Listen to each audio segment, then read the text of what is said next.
খলিফা কি বলবে, আমাকে যদি বাগদাদ আসতেই হয় তাহলে আমি বাগদাদের রাজপ্রাসাদের প্রতিটি ইট খুলে ফেলব, আর প্রাসাদের ভগ্নাবশেষ হাতির পিঠে বোঝাই করে গজনি নিয়ে আসব। আলোর পথ অডিও বুক চ্যানেলে আপনাকে স্বাগতম। এখনই সাবস্ক্রাইব করুন এবং ইসলামের আলোতে পথ চলুন। এক ইংরেজ ঐতিহাসিক H.H. হোয়ার্থ অন্যান্য মুসলিম ঐতিহাসিকদের উদ্ধৃত করে লিখেছেন, সুলতান মাহমুদের এই হুমকিতে খলিফা কাদের বিল্লাহ আব্বাসী রীতিমতো ভড়কে যান।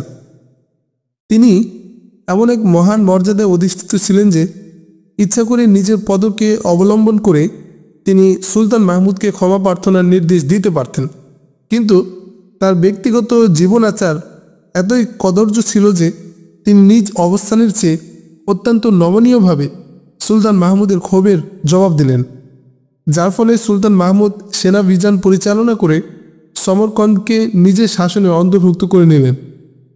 1012 খ্রিস্টাব্দের প্রায় অর্ধেক বছর চলে গেছে। সুলতান মাহমুদ ভারতের বিজিত রাজ্যগুলোর ব্যাপারে অনেকটা নিশ্চিতই ছিলেন। রাজা আনন্দপাল তখনও জীবিত থাকলেও তার শক্তি সামর্থ্য নিঃশেষ হয়ে গিয়েছিল। তিনি সুলতান মাহমুদের আনুগত্য স্বীকার করে নিয়েছিলেন। গোয়েন্দাদের মাধ্যমে হিন্দুস্তানের রাজা মহারাজাদের তৎপরতার খবরাখবর তিনি রীতিমতো পাচ্ছিলেন। তার কাছে একদিন খবর এলো রাজা আনন্দপাল মারা গেছেন। তার ছেলে তরুণ চন্দ্রপাল এখন পিতার স্থলাভিষিক্ত হয়েছে। ধানেশ্বর মন্দিরের সর্বপ্রাচীন ও সর্ববৃহৎ বিষ্ণু দেবীর মূর্তি সুলতান মাহমুদ গজনি নিয়ে গিয়েছিলেন এবং সেখানে নিয়ে বিষ্ণু মূর্তিকে খুবই অপমানজনকভাবে ধ্বংস করা হয়েছিল। হিন্দুদের কাছে বিষ্ণু মূর্তির অমর্যাদা যতটা না ছিল গ্লানির, তার চেয়ে বেশি ছিল আতঙ্কের। হিন্দুরা বিষ্ণু মূর্তির অমর্যাদার কারণে দেবদেবীদের অভিশাপে নিপতিত হওয়ার আশঙ্কায় ভীত সন্ত্রস্ত ছিল।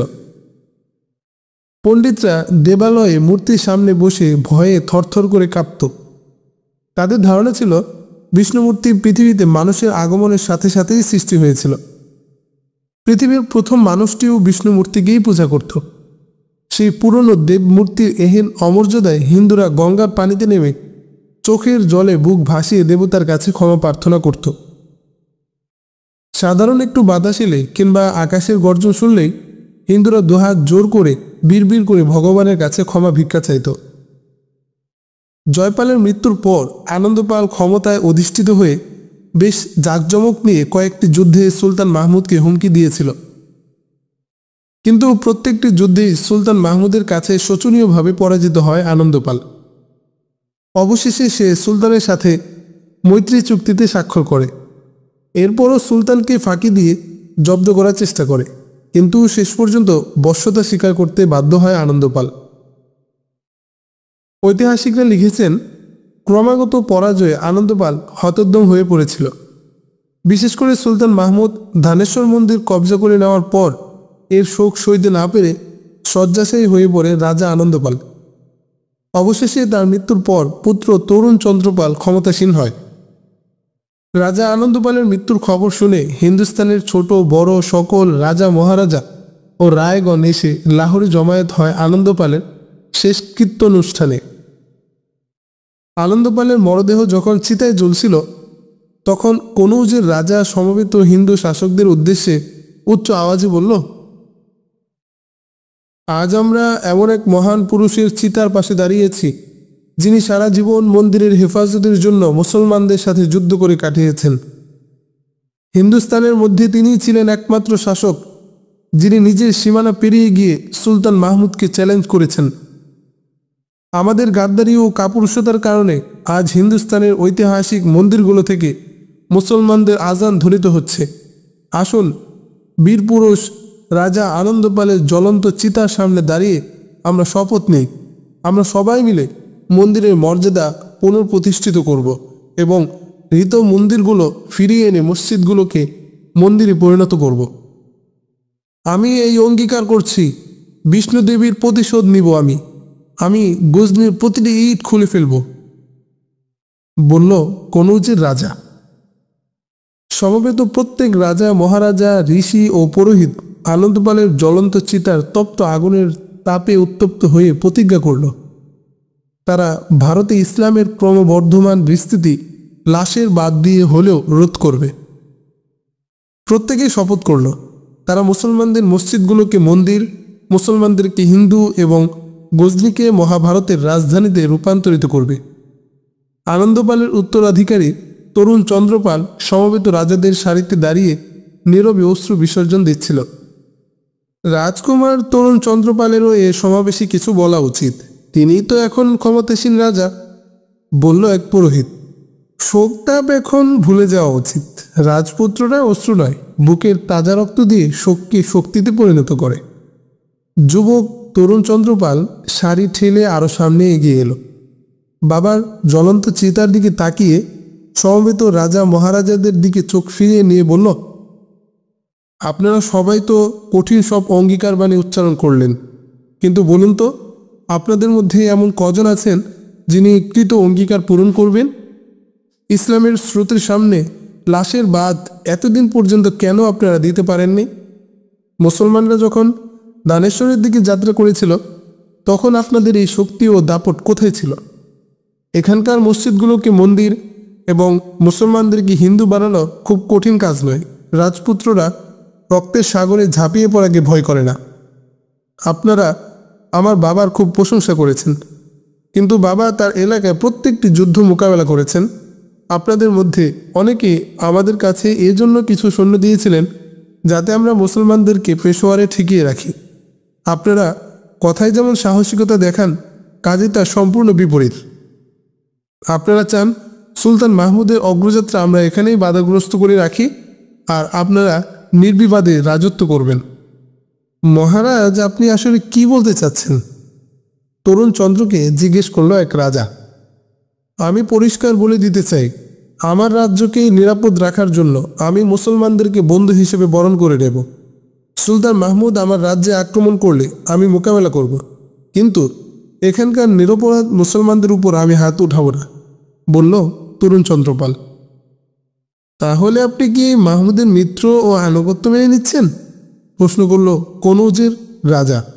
হ্যাঁ, আমি মাহমুদকে কর দিব এবং তার আনুগত্য মেনে চলতেই চেষ্টা করব। আপনি কি জানেন না এখানকার মুসলমানরা হিন্দুস্তানে বসবাস করলেও গজনি সুলতানেরই আনুগত্য করে, বলল অপর এক রাজা। আপনার কি এ কথা জানা নেই যে গজনিতে বহু হিন্দু বসবাস করে আর গজনি বাহিনীতে পৃথক একটি হিন্দু ইউনিট পর্যন্ত রয়েছে? কিন্তু তাদের থেকে কি কেউ বিদ্রোহ করে সেখান থেকে এখানে এসেছে? ওদের কবজায় আছে সেনাবাহিনীর চৌকুশ ঘোড়া, জঙ্গি হাতি, আধুনিক যুদ্ধাস্ত্র। তারা সেখানে সম্পূর্ণ স্বাধীনভাবে বিচরণ করতে পারছে। তাদের কেউই এ পর্যন্ত কোনো হিন্দুস্তানে পালিয়ে এলো না।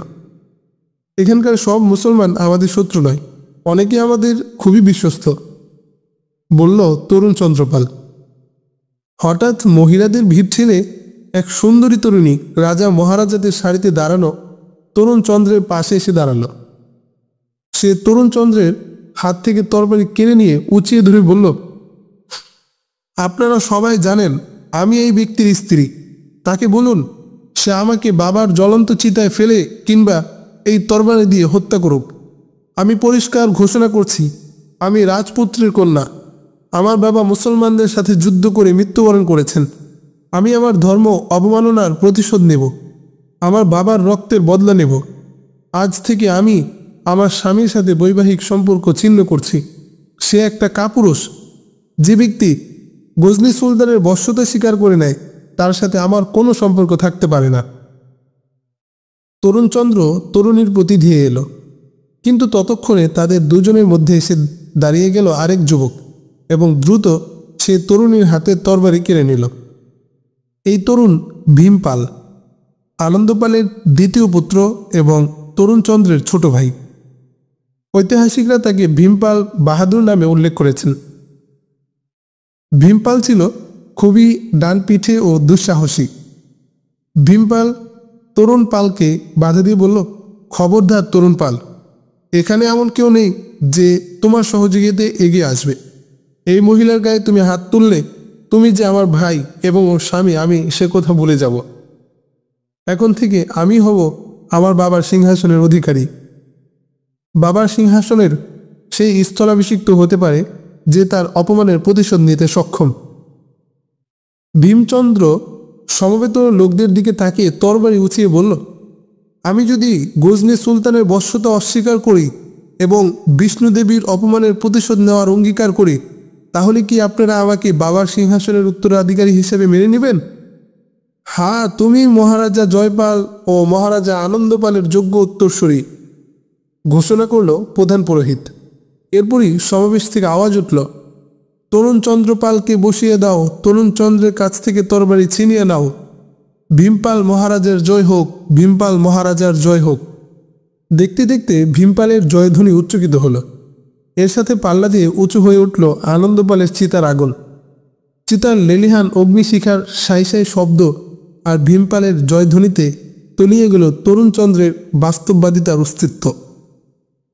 কিছুক্ষণের মধ্যে আনন্দপালের দূরদর্শী বড় ছেলে ব্রাহ্মণবাদী উগ্রতার কাছে পরাজিত হয়ে সাধারণ রাজকুমারে পরিণত হল। তার জায়গায় আনন্দপালের উগ্র ও অদূরদর্শী দ্বিতীয় পুত্র ভীমপাল রাজা, মহারাজা ও পুরোহিতদের সমর্থনে সিংহাসনে স্থলাভিষিক্ত হল। পাঞ্জাবের মহারাজায় অভিষিক্ত হল ভীমপাল। দিন শেষে সেই রাতেই আনন্দপালের রেখে যাওয়া রাজপ্রাসাদের হিন্দুস্তানের রাজা, মহারাজা ও পুরোহিতদের কনফারেন্স বসে। সমাবেশের সভাপতির আসন অলঙ্কৃত করল আনন্দপালের দ্বিতীয় পুত্র ভীমপাল। মসনদ থেকে প্রত্যাখ্যাত হয়ে প্রাসাদ থেকে গায়েব হয়ে গেল তরুণ চন্দ্রপাল। শুরু হলো ভীমপালের নেতৃত্বে মুসলিম উৎখাতের চিন্তাভাবনা।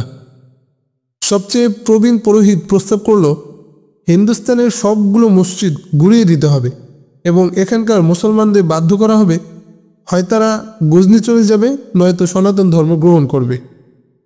এ ব্যাপারে আমি দাদা তরুণ চন্দ্রের কথা সমর্থন করি। নিরপরাধ মুসলমানদের উপর আমরা কোনো হাত তুলব না, বলল ভীমপাল। আমরা শত্রু সংখ্যা বাড়াতে চাই না, বন্ধুর সংখ্যা বাড়াতে চাই। এখানকার মসজিদগুলো সব ধ্বংস করে দিলেও মুসলমানদের কিছু যায় আসে না। মুসলমানরা যেখানে নামাজ পড়তে দাঁড়ায় সেই জায়গায় মসজিদে পরিণত হয়। এসব ছায়ার পিছনে আমাদের দৌড়ে কোনো লাভ হবে না। সুলতান মাহমুদের মতো মহাশক্তির বিরুদ্ধে হবে আমাদের লড়াই। আমি হিন্দুস্তানের ইতিহাসে আমার নামের সাথে এই কাহিনী রেখে যেতে চাই না। ভীমপাল গজনী সুলতানের কাছে পরাজিত হয়ে নিরপরাধ মুসলমানদের হত্যা করে প্রতিশোধ নিয়েছে।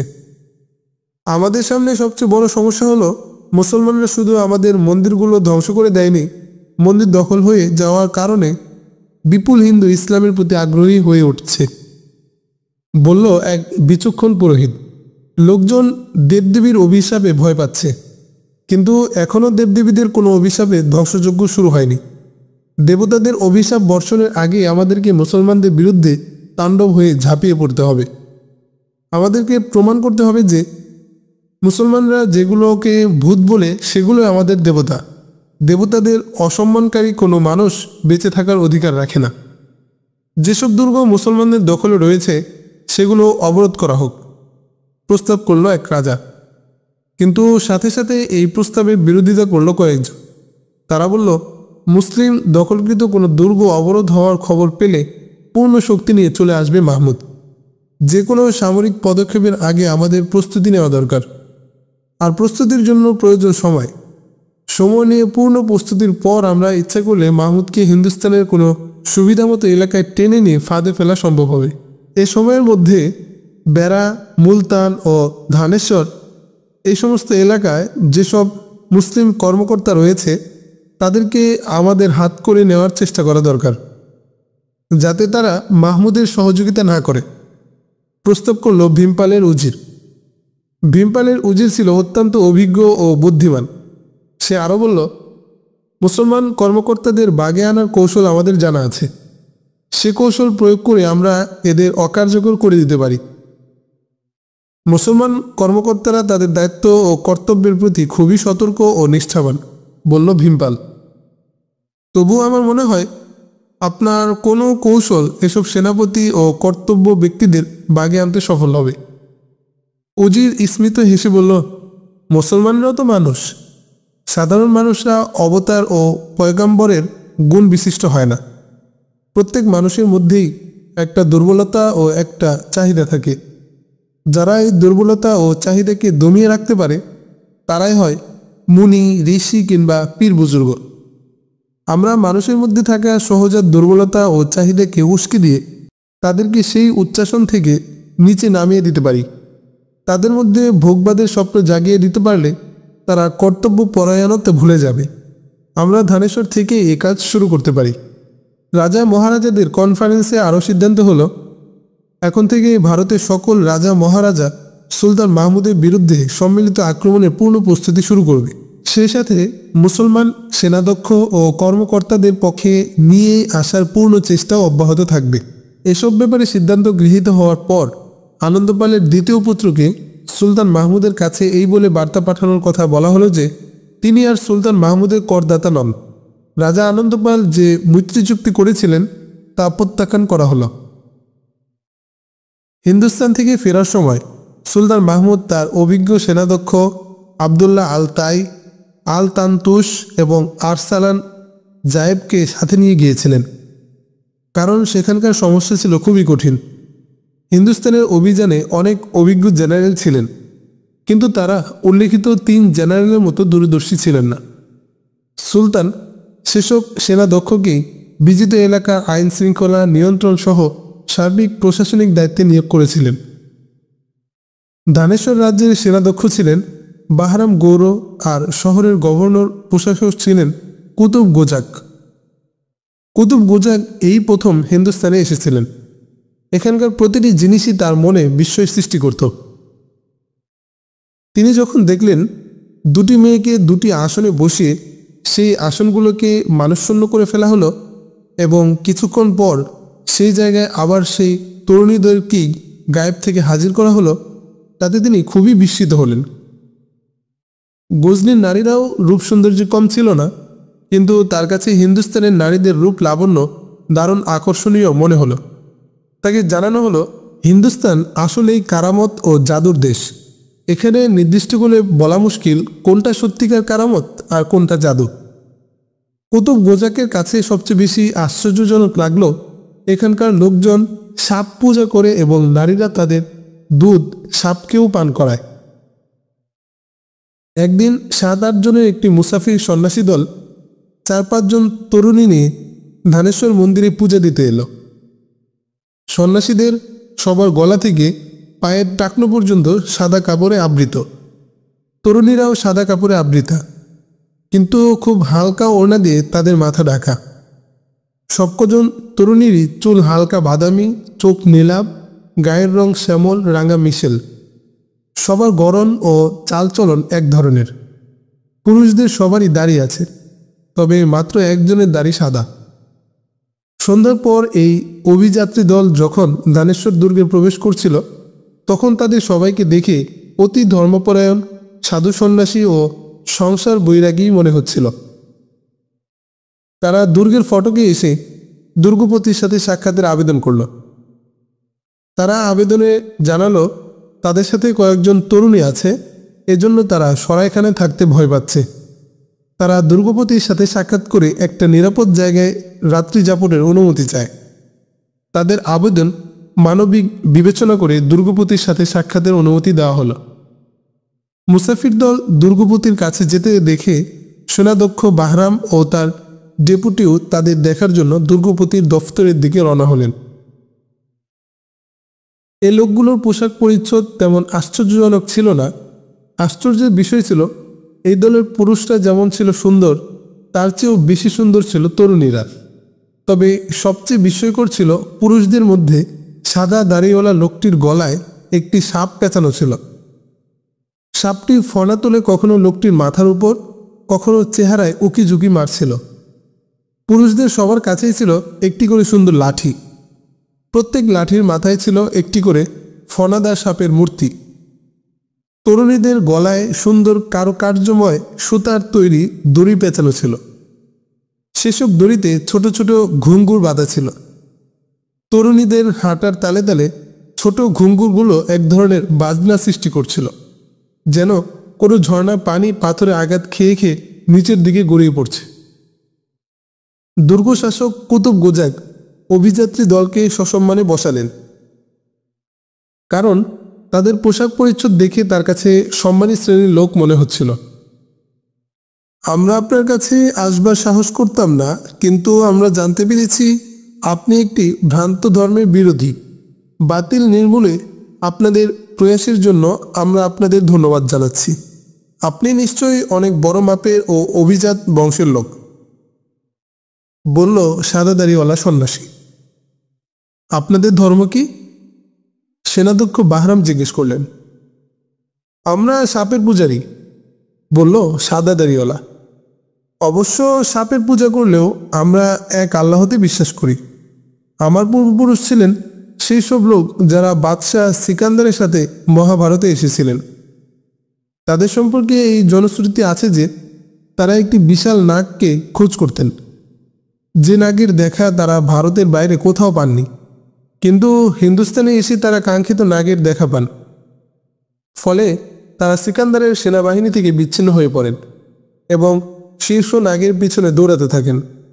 বলা হয়ে থাকে প্রভু তাদেরকে মুকুটধারী সেই নাগ দিয়েছিলেন। সেই নাগের রং ছিল লাল সোনালি, তার মাথায় ছিল টুপির মতো ফুল এবং একটি কালো নাগের উপরে সেই নাগটি আরোহণ করেছিল। মুকুটধারী নাগ দৌড়ে পালাতে থাকলে আমাদের পূর্বপুরুষদের কয়েকজন নাগের পিছু ছুটতে থাকল। এক পর্যায়ে নাগ এমন দুর্গম এলাকায় চলে গেল যেখানে কোনো মানুষের পক্ষে পৌঁছা সম্ভব ছিল না। গঙ্গা নদীর একটি শাখা নদী প্রবাহিত হচ্ছিল এই এলাকা দিয়ে। নদীর উপরে একটি প্রাকৃতিক পুল ছিল। বস্তুত সেটি ছিল নদীর প্রস্থের সমান বড় একটি পাথর, কিন্তু পাথরটি ছিল খুব সরু এবং ধারালো। সেই পাথরের নিচ দিয়ে প্রবাহিত পাহাড়ি নদীটি ছিল খুবই স্রোতস্বিনী এবং গভীর। নাগ সেই পুলের উপর দিয়ে চলে গেল। 4 অনুসরণকারীও তার পিছু নিল।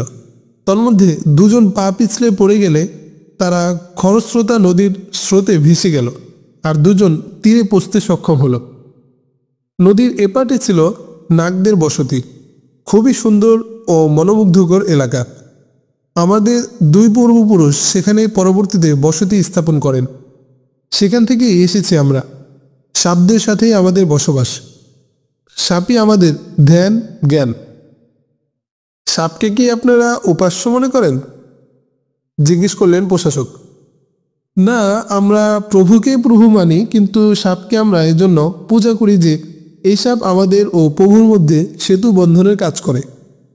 সাপ যেমন শয়তানি করতে পারে, তদ্রূপ ফেরেশতার কাজও করতে পারে। লোহা ও পাথরকে সাপ স্বর্ণে পরিণত করতে পারে। কোনো সাপের যদি 100 বছর বয়স হয়ে যায়, তাহলে তার শরীরে এমন একটি টুকরো তৈরি হয় যা হীরের মতো চকচক করতে থাকে। কেউ সেটিকে বলে মনসা, কেউ বলে মণি। সাপ সেটিকে সবসময় মুখের ভিতর রাখে। অনেক সময় নাগ সাপ সেই মনসা কিংবা মণিকে নিয়ে খেলা করে, বাতাসে উড়িয়ে দেয়, আবার ঝাঁপ দিয়ে ধরে ফেলে। সেই মণিকে যদি আপনি লোহার টুকরো স্পর্শ করেন, তাহলে লোহাও সোনা হয়ে যাবে। সেটি যদি আপনার তরবারিতে স্পর্শ করা যায়, তাহলে তরবারিও সোনায় পরিণত হবে। কিন্তু কোনো মানুষ আজও সেই সর্পমণি অর্জন করতে পারেনি। মণি মুখে নিয়ে সাপ রাতে ঘুমাতে পারে না। সাপ মণিটি মুখ থেকে বের করে মাটিতে রেখে ঢেকে দিয়ে তারপর ঘুমায়। 100 বছরে এ ধরনের মণিওয়ালা সাপ 2-1টি জন্মে, কিন্তু শোনা গেল এ পর্যন্ত কেউ মণিওয়ালা সাপের দেখা পায়নি। সেই সাথে সাপের মণিও কেউ অর্জন করতে সক্ষম হয়নি। হিন্দুস্তানে কথা প্রচলিত আছে যে যে সেই সাপের মণি অর্জন করতে পারবে, সে সারা হিন্দুস্তানের রাজত্ব লাভ করবে। শীর্ষ নাগও তার আনুগত্য স্বীকার করবে। তখন তার রাজমহল, তার রাজদুর্গ সব সাপে পাহারা দেবে। তখন সে দুনিয়ার সবচেয়ে বড় শাসক হিসেবে অভিহিত হবে। আপনি কিংবা আপনার পূর্বপুরুষদের কেউ কি সেই নাগের সর্পমণি দেখেছেন? জিজ্ঞেস করল সেনাধ্যক্ষ বাহরাম। না, দেখিনি। আমাদের এলাকায় মণিওয়ালা সাপ আছে, সে কিন্তু যেখানে সেখানে থাকে না। আমাদের কারো যাওয়ার অনুমতি নেই সেই জায়গায়। সে যেখানে থাকে কেউ সেখানে যাওয়ার দুঃসাহস করে না। সাপ কোথায় থাকে সেই জায়গাটি আমরা চিনি, কিন্তু সেখানে যাওয়া খুবই ঝুঁকিপূর্ণ।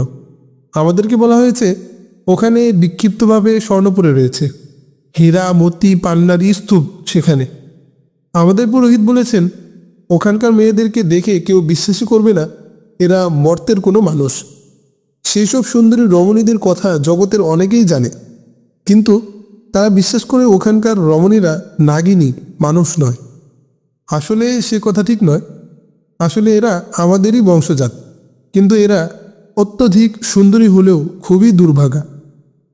জীবনের একটা সময় পর্যন্ত তারা খুবই উচ্ছল থাকে বটে, কিন্তু এক পর্যায়ে নির্জীব হয়ে যায়, কারণ তারা জীবনে কখনো পুরুষের সান্নিধ্য পায় না। সাদা দাড়িওয়ালা লোকটি এমনই জাদুময় ভঙ্গিতে স্বপ্নপুরী নাগের কথা বলছিল যে দুর্গপতি কুতুব গোজাক, সেনাধ্যক্ষ বাহরাম ও তার ডিপুটি রুদ্ধশ্বাসে তা শুনতে লাগল এবং বিস্ময়ে তাদের গায়ের পশম খাড়া হয়ে গেল। তাদের সামনে উপবিষ্ট ছিল 4 তরুণী। তাদের ঠোঁটে ছিল স্মিত হাসির আভা। গজনের এই শাসকরা তরুণীদের রূপ সৌন্দর্য দেখে হতবাক হয়ে গিয়েছিল। তারা ভেবেই পাচ্ছিল না এদের চেয়েও আরও সুন্দরী কোনো মানুষ হতে পারে। তারা মেহমানদের খুবই খাতির যত্ন করল এবং তাদের জন্য রাজকীয় থাকা খাওয়ার ব্যবস্থা করল। এক পর্যায়ে সবাই ঘুমানোর জন্য চলে গেল, কিন্তু সাদা দাড়িওয়ালাকে দুর্গশাসক কুতুব গোজাক তার কাছে বসিয়ে রাখল। সে বৃদ্ধ থেকে সেই নাগের রাজ্যের গোপন রহস্য জানতে চেষ্টা করতে লাগল। সাদা দাড়িওয়ালা কুতুব গোজাককে বলল, সারা হিন্দুস্তানের রাজত্বের ভেদ লুকিয়ে রয়েছে নাগের দেশে, যেখানে অপরিচিত কারো পক্ষে যাওয়া সম্ভব নয় এবং কেউ যাওয়ার দুঃসাহসও দেখাতে পারে না। আচ্ছা, কারো পক্ষে কি সেখানে পৌঁছা সম্ভবই নয়? খুব মনোযোগ দিয়ে ঝুঁকে জিজ্ঞেস করল কুতুব। আমার ধন দৌলতের প্রয়োজন নেই, আপনি দেখতেই পাচ্ছেন আমি বুড়ো হয়ে গেছি। আমি শুনেছি হিন্দুস্তানের পাহাড়ি অঞ্চলে এমন গাছগাছরা রয়েছে যা সেবন করলে যা সেবন করলে বার্ধক্যকে প্রতিরোধ করা যায়। কুতুব গোজাকের অসমাপ্ত কথা বলে দিল সন্ন্যাসীরূপী সাদা দাড়িওয়ালা। আমাকে দেখুন, আমার দাড়ি সাদা হয়ে গেছে, বয়সও 100 পেরিয়ে গেছে, কিন্তু আমার শরীরে হাত দিয়ে দেখুন, এখনো কেমন শক্তি সামর্থ্য রয়েছে। আপনি ঠিকই শুনেছেন, আমাদের এলাকায় এমন গাছগাছরা রয়েছে যেগুলোতে সাপের বিষ মিশ্রিত রয়েছে, যেগুলো বার্ধক্যকে প্রতিরোধ করে। সেই সব গাছ আমরা চিনি। সেগুলোতে এমন সব গুণ রয়েছে যে শুধু বার্ধক্যকেই রোধ করে না, জীবনকেও দীর্ঘস্থায়িত্ব করে। কুতুব গোজাক ভাবছিল এ লোকের কাছ থেকে সে একাই রহস্য উদ্ঘাটন করছে, কিন্তু এদিকে যুবক সামর্থ্যবান সেনাধ্যক্ষ বাহরাম সেই দলের একজন পুরুষ ও একজন তরুণীকে তার কক্ষে নিয়ে জানতে চাচ্ছিল তারা কি তাদের সেই বিস্ময়কর এলাকায় তাকে নিয়ে যেতে পারে। কিন্তু দলের পুরুষ লোকটি তাকে বলছিল তারা তাদের দলের সাথে এবং এলাকার গোপন রহস্য ফাঁস করে দেওয়ার মতো গাদ্দারি করতে পারে না। পুরুষ লোকটি কথা বলতে বলতে একটা অজুহাত খাড়া করে সেনাধ্যক্ষের কক্ষ থেকে বেরিয়ে গেল। তরুণী একাকী সেনাপতির কক্ষে রয়ে গেল। তরুণী মনোহরী ভঙ্গিতে হাসছিল। সেনাপতি তার সাথেও আলাপ জুড়ে দিল। তরুণী সেনাপতিকে বলল, জীবনে আপনার মতো এমন সুদর্শন সুপুরুষ আমি কখনো দেখিনি। তুমি তো বেহেশতে থাকো, তরুণীকে বলল সেনাপতি বাহরাম। সেটি জান্নাত নয়, সেটি জাহান্নাম। সেখানে নারীর আবেগের কোনো মূল্য নেই। যৌবনকে যেখানে গলা টিপে হত্যা করতে হয় তা জাহান্নাম বই আর কি। আমাদের জীবন তো ওইসব সন্ন্যাসীদের সাথেই কাটাতে হয় যাদের কোনো প্রাণ মন বলতে কিছুই নেই। আমাদের তো নারীত্ব নিয়ে বেঁচে থাকতে ইচ্ছে করে, তরুণী বলল। তাদের কথাবার্তা এমন এক পর্যায়ে গিয়ে শেষ হলো যেখানে দুটি ভিন্ন সত্তা থাকলেও মনোদৈহিক দিক থেকে একাত্ম হয়ে যায়। তরুণী যখন সেনাপতির প্রতি আবেগপূর্ণ প্রেম ভালোবাসা প্রদর্শন করলো, তখন সেনাপতি বাহরাম তাকে বলল, আচ্ছা বলো তো, সাপের মনির কাহিনী কতটুকু সত্য? তরুণী তাকে বলল, আমার পক্ষে আপনাকে সঙ্গ দিয়ে ওইখানে নিয়ে যাওয়া সম্ভব নয়, কিন্তু আমি আপনাকে পথের অবস্থা বলে দিতে পারি। বস্তুত তরুণী সেনাপতিকে পথের দিক নির্দেশনা দিচ্ছিল, আর সেনাপতি বাহরাম খান একটি কাগজে সাপের দেশের নকশা এঁকে নিচ্ছিল। আপনার কাছে বিপুল পরিমাণ তীর থাকতে হবে, কারণ এ পথে সাপের খুব উৎপাত। বিপদ দেখলেই যাতে তীর দিয়ে আপনি সাপ মেরে ফেলতে পারেন। আমি আপনাকে যে সুড়ঙ্গ পথের কথা বলছি সেটির উপরে একটি বিশাল অজগর কুণ্ডলী পাকিয়ে বসে থাকে। সেটির মাথায় তীর লাগলেই মরে যাবে, কিন্তু শরীরে তীর লাগলে আপনার পক্ষে প্রাণ নিয়ে বেঁচে আসা মুশকিল হবে। সুড়ঙ্গ পথটি খুবই দীর্ঘ।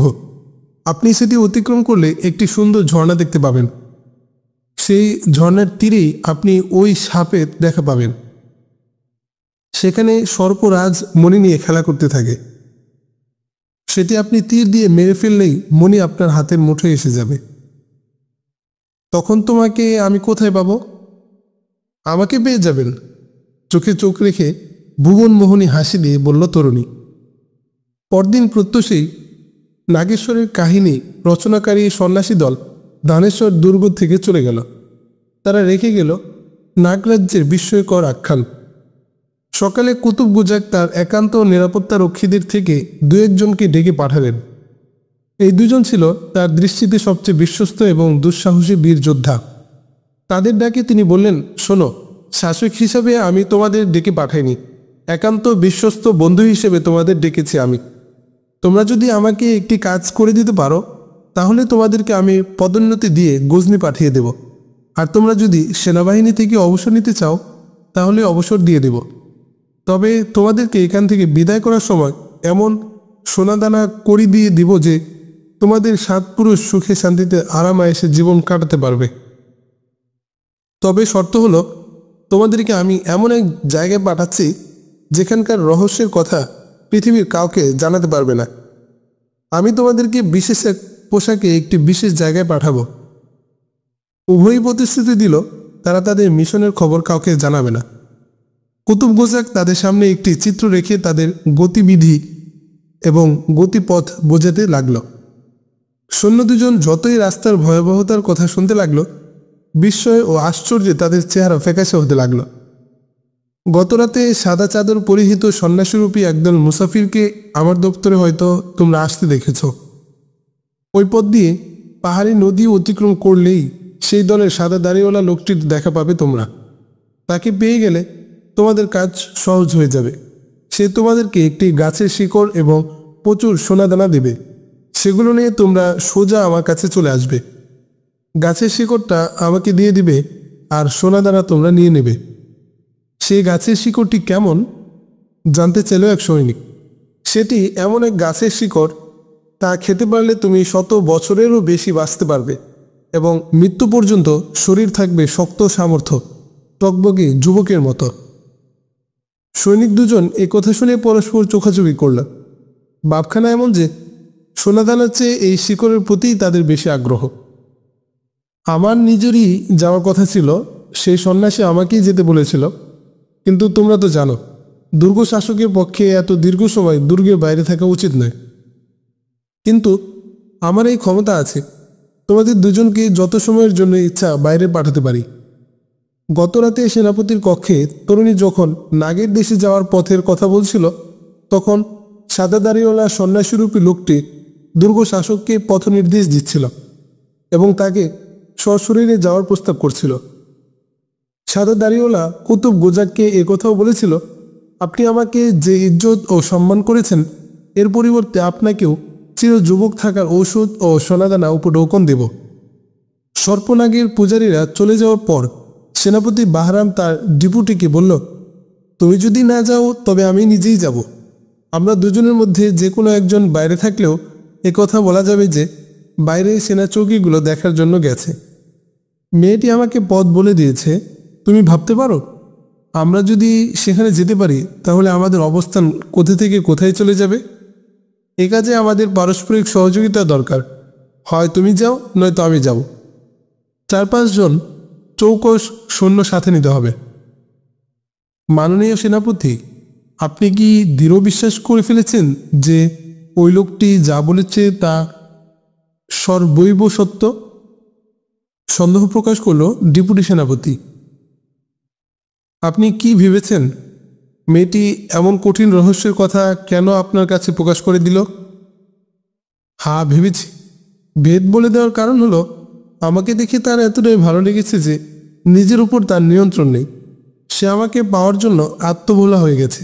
সে একান্তভাবে চায় আমি তাদের রহস্য ভেদ করে সোনাদানা কবজ করে নিই এবং তাকে বিয়ে করে ঘর সংসার করি। কিন্তু আমার সন্দেহ হয় লোকগুলো তাদের তরুণী মেয়েদের নিরাপত্তার জন্য রাত কাটানোর জন্য এসব উদ্ভট গল্প ফেঁদেছিল। বলল ডেপুটি সেনাপতি, এরা আপনাদের ধোঁকা দিয়ে নির্বিবাদে রাত কাটিয়ে চলে গেছে। তুমি আমায় সঙ্গ দেবে কিনা তাই বলো। বলল সেনাপতি, তোমাকে আমি অধীনস্থ মনে করে নয়, বন্ধু মনে করে আমার একান্ত বিষয়ে তোমাকে অংশীদার করেছিলাম। ওখান থেকে আমি যদি কিছু নিয়ে আসতে পারি তাতে তোমারও অর্ধেক থাকবে। আচ্ছা বলো তো, ঘরবাড়ি আপনজন থেকে দূর দেশে হত্যা আর খুনাখুনিতেই জীবনটা শেষ করে দেওয়াই কি আমাদের বিধিলিপি? এসব হচ্ছে রাজা মহারাজা ও সুলতানের ঝগড়া। যুদ্ধ করে যেসব ধনরত্ন পাওয়া যায় তাতে তাদের আরামায়েশ বাড়ে। তারা যুদ্ধে আমাদের জীবন বিপন্ন করে আমাদের রক্তের বিনিময়ে রাজা বাদশাহ হচ্ছে।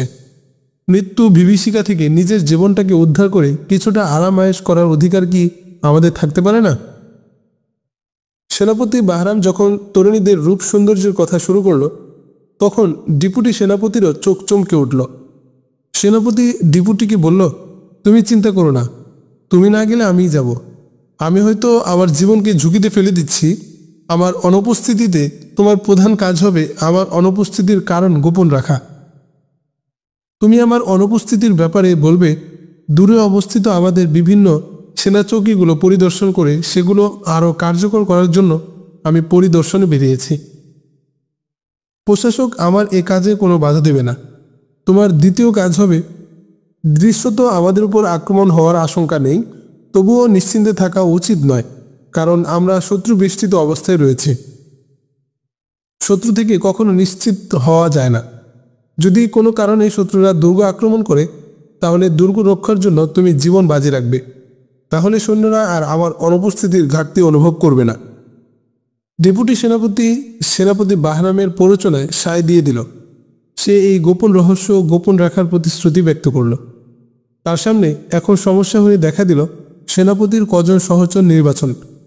কারণ সোনারূপার লোভে যে কোনো সিপাহী এই অভিযানে যেতে এবং বিষয়টি গোপন রাখতে রাজি হবে, কিন্তু বিপুল ধনরত্ন হাতিয়ে নিতে এরাই আবার স্বয়ং সেনাপতিকে হত্যা করে বসতে পারে। এমনও হতে পারে তারা নিজেরাও খুনাখুনিতে জড়িয়ে পড়বে। নানা কারণে সেনাপতির জন্য 4 জন সফরসঙ্গী নির্বাচনে ডেপুটিকে খুবই চিন্তায় ফেলে দিল। অনেক ভেবেচিন্তে তার বিশেষ ঝটিকা বাহিনী থেকে 4 সিপাহীকে নির্বাচন করল ডেপুটি সেনাপতি। তারা মনে করেছিল তারা দুজন ছাড়া এই গোপন রহস্যের ব্যাপারটি আর কেউ জানে না এবং সেই সর্পরাজ্যে যাওয়ার পথও জানা নেই আর কারো। এদিকে সাদা দাড়িওয়ালা ব্যক্তি দুর্গ শাসককেও সর্পরাজ্যে যাওয়ার পথের কথা বলে গিয়েছিল। হৃত যৌবন ফিরে পাওয়ার ঔষধের জন্য দুর্গ শাসক 2 জন বিশ্বস্ত সেনাকে পাঠানোর প্রস্তুতি নিচ্ছিল। তার কাছেও বিষয়টি গোপন রাখাই ছিল প্রধান সমস্যা। সেও এই আত্মপ্রবঞ্চনায় মুগ্ধ ছিল যে সে ছাড়া আর কেউ এই গোপন রহস্যের কথা জানে না। সাদা দাড়িওয়ালা সন্ন্যাসী তার দলবল নিয়ে অতি প্রত্যুষে দুর্গ ত্যাগ করে চলে যায়। তরুণদের বহনের জন্য হাওদাওয়ালা উঠছিল আর কাফেলার পুরুষরা সফর করছিল ঘোড়া গাড়িতে। সন্ন্যাসীদের কাফেলা যখন শহর অতিক্রম করছিল তখন তাদের দেখার জন্য পথে পথে বহু লোক জমায়েত হতে শুরু করেছিল। এক পর্যায়ে দর্শনার্থীদের ভিড় ঠেলে দানেশ্বর শহর পেরিয়ে গেল সন্ন্যাসী দল। শহর ছেড়ে সন্ন্যাসীদের দলনেতা গাড়ি চালকদের বলল, ফেরার পথেও মুসলমানদের সেনা চৌকির দিকে নজর রেখো, কোনো চৌকির ধারে কাছে যেও না। তুমি তো জানো ওদের চৌকি কোন কোন জায়গায় রয়েছে। দুপুরের দিকে সন্ন্যাসী কাফেলা একটি জঙ্গলময় বিরান ভূমিতে বসল। দূর দূরান্ত পর্যন্ত সেখানে কোনো লোকালয় ছিল না। তাছাড়া এলাকাটি ছিল খুবই দুর্গম, মাঝে মধ্যে টিলা, ঝোপঝাড় আর উঁচু নিচু। একটি সুবিধামতো জায়গা দেখে সন্ন্যাসীদের দলনেতা যাত্রা বিরতি দিয়ে বিশ্রামের জন্য থেমে গেল। তরুণীরা উটের উপরের হাওদা থেকে নেমে এলো। ঘোড়াগুলোর বাঁধন খুলে দেওয়া হলো। মাটির উপর মাদুর পেতে সবাই বসল। কাফেলার সবাই ছিল খুবই খুশি। তরুণীরা তো উচ্ছ্বাসে মেতে উঠেছিল। দলের অন্যরা তরুণীদের উচ্ছ্বাস আনন্দ দেখে হাসছিল। আচ্ছা, আমরা যে শিকার বধ করতে পেরেছি তা কিভাবে বোঝা যাবে? দলপতির কাছে জানতে চাইল এক তরুণী। দানেশ্বরে আমাদের লোকজন আছে, দুর্গের ভিতরেও আছে আমাদের গোয়েন্দা, বলল দলনেতা সাদা দাড়িওয়ালা সন্ন্যাসী। দুর্গশাসক ও সেনাপতি যদি আমাদের বাতানো পথে অগ্রসর হয়, তাহলে আমাদের লোকেরা তাদের অনুসরণ করবে। তারা যদি নিশ্চিত হয় যে এরা আমাদের বলা পথেই অগ্রসর হচ্ছে, তাহলে কোন কোন জায়গায় খবর পৌঁছাতে হবে সে ব্যাপারে তাদের জানা আছে। যে সেনাপতির কাছে আমাকে পাঠানো হয়েছিল সে তো আমার কথা শুনে অভিভূত হয়ে পড়েছিল। বলল এক তরুণী, ওরা কি করবে সে নিয়ে তোমাদের দুশ্চিন্তা করার দরকার নেই। ওরা যাই করুক, সেটি হবে আমাদের জন্য সহায়ক। আমার দৃঢ় বিশ্বাস ধানেশ্বর মন্দির অচিরে আমাদের হাতে ফিরে আসবে। হঠাৎ করে কাফেলার একজন উৎকর্ণ হয়ে উঠল। মনে হয় আমার কানে ঘোড়া দৌড়ের আওয়াজ ভেসে আসছে। এখানে কে আসবে? আমাদের ঘোড়াগুলোরই তো আওয়াজ হবে হয়তো, সান্ত্বনা দিল একজন। এ ব্যাপারে আর কেউ মনোযোগ দিল না, অথচ তা তাদের ঘোড়ার আওয়াজ ছিল না। সন্ন্যাসী কাফিলাটি দ্বারেশ্বর পেরিয়ে বিজন ময়দানে প্রবেশ করলে একটি ঝোপের আড়াল থেকে তাদের পর্যবেক্ষণ করছিল এক বালক। তখন উটের হাওদাগুলোর পর্দা ওঠানো ছিল, ফলে ভিতরে বসা তরুণীদের স্পষ্ট দেখতে পেয়েছিল বালকটি। বালক ঘোড়া গাড়িতে আরোহীদেরও গভীর দৃষ্টিতে দেখে বুঝতে পারল এই অভিযাত্রী দল অত্যন্ত দামি। সে বিপরীত দিকে দৌড়ে কোথায় যেন হারিয়ে গেল। 10-12 জনের একটি অপেক্ষমান কাফেলার কাছে গিয়ে থামল বালকটি। কাফেলার লোকেরা তখন মাটিতে শুয়ে গড়াগড়ি দিয়ে আরাম করছিল। অদূরেই তাদের ঘোড়াগুলো বাঁধা ছিল। বালকটি গিয়ে তার দেখা কাফেলার কথা বলল এবং জানালো কাফেলাটি কোন দিকে যাচ্ছে। তাদের মধ্যে থেকে এক যুবক বালকটিকে সাথে নিয়ে কাফেলার অবস্থা জানার জন্য অগ্রসর হলো। তারা পাহাড়ি টিলা ও ঝোপঝাড়ের আড়ালে আড়ালে এগিয়ে কাফেলা দেখে বালকের পিঠ চাপিয়ে ফেলে এলো। সে এসে অন্যদের বলল, শিকার খুবই মূল্যবান। তাদের কেউ কেউ বলল, কাফেলা কোন দিকে যায় তা দেখে ওদের পিছু পিছু অগ্রসর হও, রাতের বেলায় ওদের উপর হামলা করো। আরেকজন বলল, রাত দিন বাদ দাও, আমাদের জন্য সবই সমান। শুধু খেয়াল রাখো আশেপাশে যেন কোনো সেনা চৌকি না থাকে। কোনো সেনা চৌকিতে আওয়াজ চলে গেলে সৈন্যরা এসে আমাদের সবাইকে হত্যা করবে, কারো পালানোর সুযোগ থাকবে না। হতভাগা মুসলমান সৈন্যরা তো আমাদের জীবন বিপন্ন করে ফেলেছে, দলনেতা বলল। এজন্য আমরা হিন্দু রাজা মহারাজাদের শাসনই বেশি পছন্দ করি। তারা রাজধানীর বাইরের লোকদের কোনো পরোয়াই করে না, অথচ গজনির লোকেরা তো জঙ্গলেও শাসন জারি করেছে। আগে জঙ্গল ছিল সম্পূর্ণ আমাদের নিয়ন্ত্রণে। যাক, চলো এখনই কাফেলাকে লুটে নিই। আশপাশে কোনো সেনা চৌকি নেই। আসলেও তাদের ধারে কাছে কোনো সেনা চৌকি ছিল না, কিন্তু গজনি বাহিনীর 7-8 জন সৈনিক দূরবর্তী একটি চৌকি থেকে দানেশ্বর ফিরে যাচ্ছিল। তারা ছিল অশ্বারোহী। খুব নিশ্চিন্তে গল্প স্বল্প করে তারা ধীর স্থিরভাবে পথ অতিক্রম করছিল। সর্পপূজারী সন্ন্যাসীদের কাফেলা একটি জায়গায় যাত্রা বিরতি করে আহারাদি সেরে শুয়ে বসে বিশ্রাম করছিল। পথে দস্যুদের একটি ঘোড়া হেঁসারব করছিল বটে, কিন্তু তাদের কেউ সেদিকে খেয়াল করেনি। দস্যুরা তাদের ঘোড়াগুলোকে কাফেলার অবস্থান থেকে কিছুটা দূরে বেঁধে রেখে হেঁটে কাফেলার দিকে অগ্রসর হলো। অগ্রসর হয়েই দস্যুদল ঘিরে ফেলল কাফেলা। দস্যুদলের নিক্ষিপ্ত একটি তীর কাফেলার এক লোকের বুকে এসে বিদ্ধ হলো। সবাই আতঙ্কিত হয়ে চতুর্দিকে দেখতে লাগলো। ঠিক সেই সময় তাদের সামনে তাদের কানে ভেসে এলো, সবাই দাঁড়িয়ে যাও, কোনো চেঁচামেচি করবে না এবং কেউ পালানোর চেষ্টা করবে না। কাফেলার লোকজন দেখতে পেল ঝোপের আড়াল থেকে 10-12 জন লোক বেরিয়ে এসেছে। ওদের সবার চেহারা ঢাকা, মাথা কালো কাপড়ে আবৃত, শুধু চোখ দুটো খোলা। এরা ডাকাত, দস্যুতাই এদের পেশা। ডাকাত দলকে এগিয়ে আসতে দেখে সন্ন্যাসীরূপী কাফেলার পুরুষরা তাদের ঢিলে ঢালা পোশাকের আড়াল থেকে খঞ্জরের চেয়ে বড়, তরবারির চেয়ে ছোট এক ধরনের অস্ত্র বের করে মোকাবেলার জন্য তৈরি হয়ে গেল।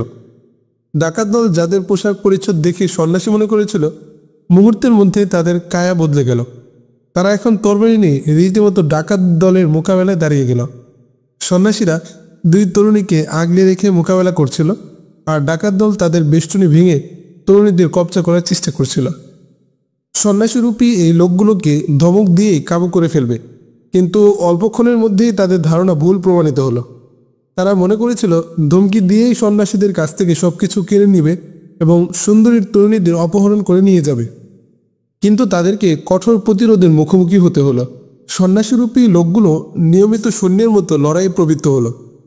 অবশ্য সন্ন্যাসীদের হাতিয়ারগুলো জুতসই ছিল না। লম্বা তরবারি দিয়ে ডাকাতরা তাদের কাবু করে ফেলল এবং কয়েকজনকে হত্যা করে ফেলল। তরুণীরাও এমন সাহসিকতার পরিচয় দিল যে মৃতদের ছোট্ট তরবারিগুলো হাতে নিয়ে তারাও আত্মরক্ষার প্রবৃত্ত হলো। এক পর্যায়ে তরুণীরা ডাকাতদের হুমকি দিল, তোমরা রাজপুত কন্যাদের গায়ে হাত দিতে পারবে না, আমরা মৃত্যুবরণ করব, তবু তোমাদের লালসার শিকার হব না। কাফেলার জোরদার আক্রমণে 2-3 ডাকাতও মারা গেল। গুজনির সৈন্যরা ওদের কাছ দিয়ে অগ্রসর হচ্ছিল। হঠাৎ তাদের কানে ভেসে এলো নারী কণ্ঠের আর্তনাদ। তারা থেমে এদিক ওদিক তাকিয়ে দেখল কাছেই 10-12টি ঘোড়া বাঁধা। তারা পূর্ব থেকে জানত হিন্দুস্তানের বিজন এলাকায় ডাকাত ও পথদস্যুদের আখড়া থাকে। রাজা মহারাজারা এই দস্যুদের নিয়ন্ত্রণে কখনো কোনো নিরাপদ পদক্ষেপ নেয়নি। অথচ সুলতান মাহমুদ বিজিত এলাকার প্রশাসকদের কঠোর নির্দেশ দিয়েছিলেন তারা যেন শহর অঞ্চলের বাইরেও যেসব সেনাচৌকি থাকে তাদেরকে নির্দেশ দেয় এলাকায় রীতিমতো টহল দিতে, যাতে নিরাপদে মুসাফিরগণ যাতায়াত করতে পারে এবং পথদস্যুদের যেন সৈন্যরা নির্মূল করতে চেষ্টা করে। সৈন্যদল তাদের গতিপথ বদলে করে তাদের অশ্বগুলোকে তাড়া করল। মুহূর্তের মধ্যে ঘোড়াগুলোর কাছে পৌঁছে দেখতে পেল একদল দুর্বৃত্ত অদূরে কয়েকজন তরুণীকে তুলে নেওয়ার চেষ্টা করছে। সৈন্যরা ওদের হুমকি দিল। সৈন্যদের উপস্থিতি দেখে ডাকাত দল তরুণীদের ছেড়ে পালানোর চেষ্টা করল, কিন্তু তারা ওদের ঘোড়া পর্যন্ত পৌঁছার আগেই সৈন্যরা তাদের পাকড়াও করে ফেলল। এরপর অকুস্থলে এসে দেখল 2 তরুণী ছাড়া আর বাকি সবাই নিহত হয়েছে। নিহতদের মধ্যে সাদা দাড়িওয়ালা একজনের দেহে তখনও প্রাণ আছে বলে মনে হলো।